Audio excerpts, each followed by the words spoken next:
Today, I wanted to talk about emotions and how the emotions that we feel are valid. There's this idea that people should be happy all the time, should be positive all the time, to never experience any negative emotions. If you're feeling sad, anxious, frustrated, annoyed, depressed, it's the idea that these emotions are not acceptable, things that we should hide, not to show other people, not to hide just from other people, but to hide from ourselves.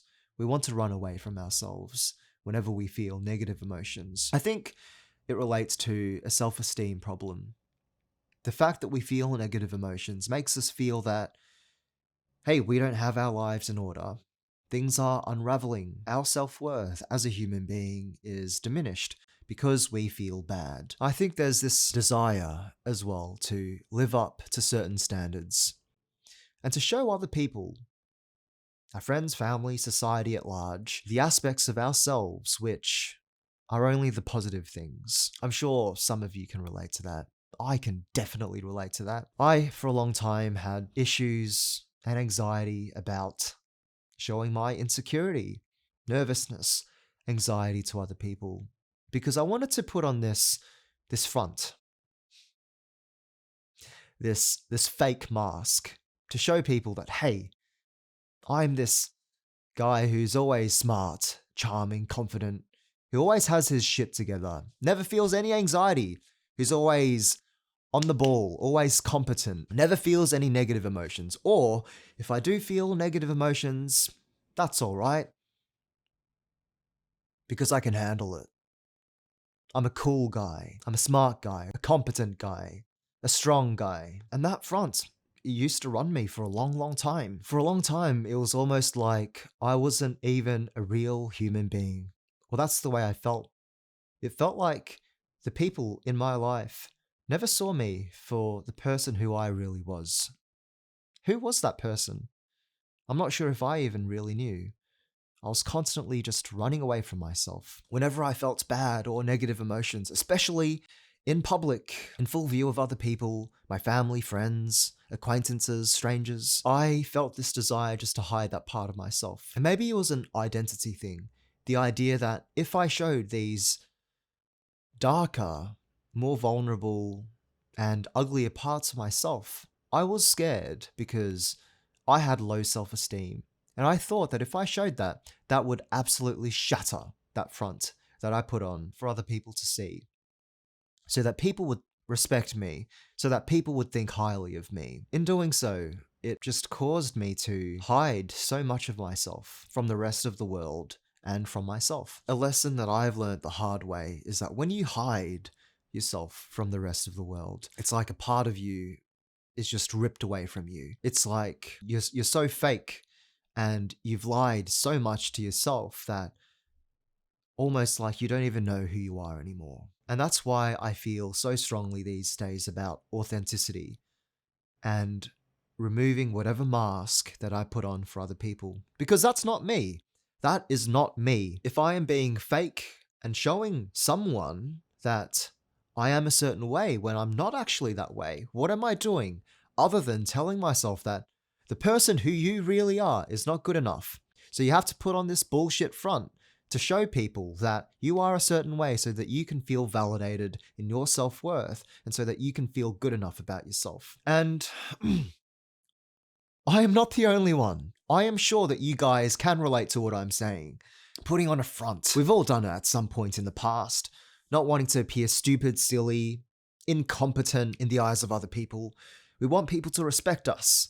We don't want to look foolish. We don't want to look stupid or silly. And we hide aspects of ourselves from other people and from ourselves. If we feel negative emotions, we want to run away from it. And I think guys especially have this problem because as guys, there's this ideal of masculinity, a masculine archetype that unfortunately we feel as guys a pressure to aspire to. And if we fall short from that masculine archetype, then somehow our value as a human being is diminished. We're not man enough. We've all heard that. Man up, be a man, be strong. And it's not just a problem that men have. Women face their own problems with ideals to live up to be a certain way. But when it comes to negative emotions, anxiety, despair, depression, insecurity, shame, and guilt.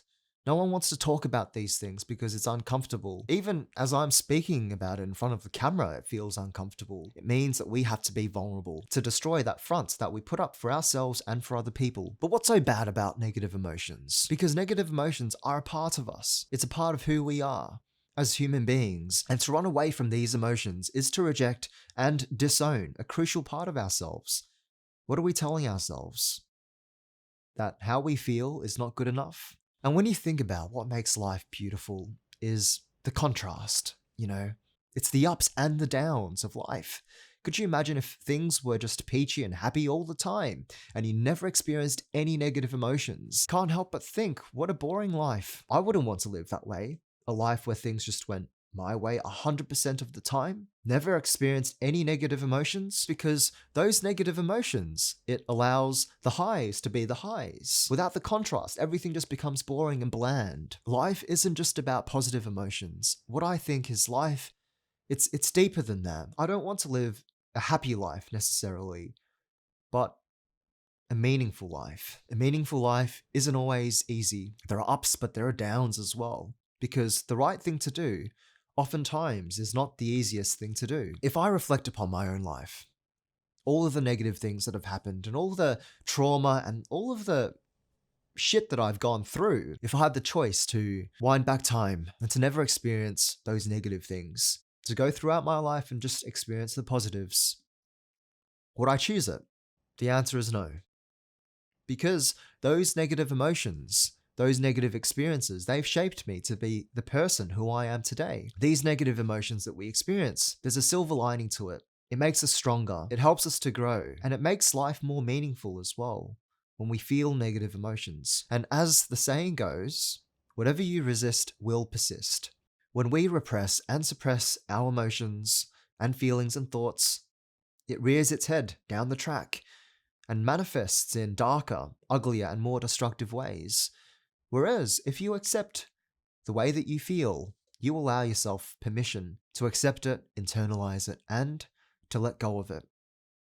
And then, you no longer have that pressure that's built up within you. The problem comes when we suppress our thoughts and our emotions for so long that it comes to a point that we have just completely forgotten who we actually are. We've been fake for so long, inauthentic for so long, that we don't even know what it means to be genuine and authentic anymore. And what a shame. And we live in this world where increasingly there is more superficiality, and authenticity, that's what we crave for. And in order to live a meaningful life, it is a prerequisite to be authentic. And what does authenticity even mean? I'm still trying to discover that for myself. And I believe that it means doing things according to your values, to live life alongside your principles. If you have interests, hobbies, things that are really important to you and you want to do it anyway, despite fear, even though people might judge you for it. And I believe that that is our moral duty, to live lives that are meaningful and authentic to us. And I find it so depressing when I think about people on their deathbeds filled with regret because they didn't live authentic lives that were meaningful to them. So instead of putting on a front to show people that you're a certain way, and there's lots of ways you can put on a front where you are happy all the time, joking, laughing, smiling all the time, the front where you're always confident, you always know what to say. Instead of doing that, can we instead just really accept ourselves and our emotions, accept ourselves for who we really are? And that also means accepting and embracing vulnerability and our authenticity. So if you are experiencing negative emotions, maybe feelings of shame, guilt, the feelings of insecurity, anxiety, sadness, despair, that's okay. Why not allow yourself to feel these emotions, to accept it? To accept that yes, at the moment you are feeling bad, but that's okay. Because when you accept these negative emotions and not reject or suppress it, you allow yourself to then let go of it, and then it no longer runs you. Your emotions are valid. You don't have to feel bad about it.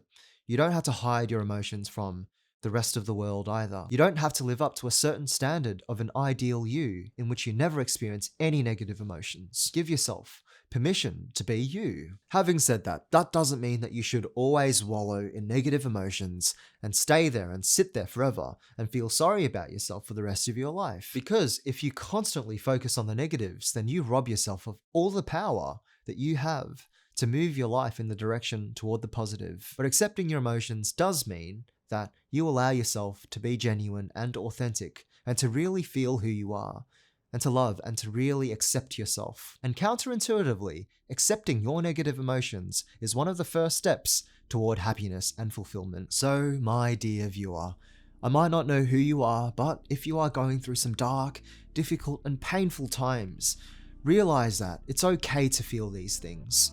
Your self-worth as a human being is not diminished because you feel bad or negative emotions. And in fact, by embracing these negative emotions, at least you are being authentic in who you are. And you can embrace them, accept it, and then let go of those negative emotions. And in doing so, that's one of the best ways to catapult your self-esteem and to live a happy and fulfilling, meaningful life. Guys, so that is it from me, and I hope this video helped you in some way. I'm hopefully getting better and better with speaking off the cuff like this. It's a work in progress. I'm trying to improve upon it. And if you liked it, please leave a comment down below. I love to hear your thoughts. Like, subscribe for future videos, and ring the bell so you know every time I upload. Hope you have a wonderful week, and see you next time.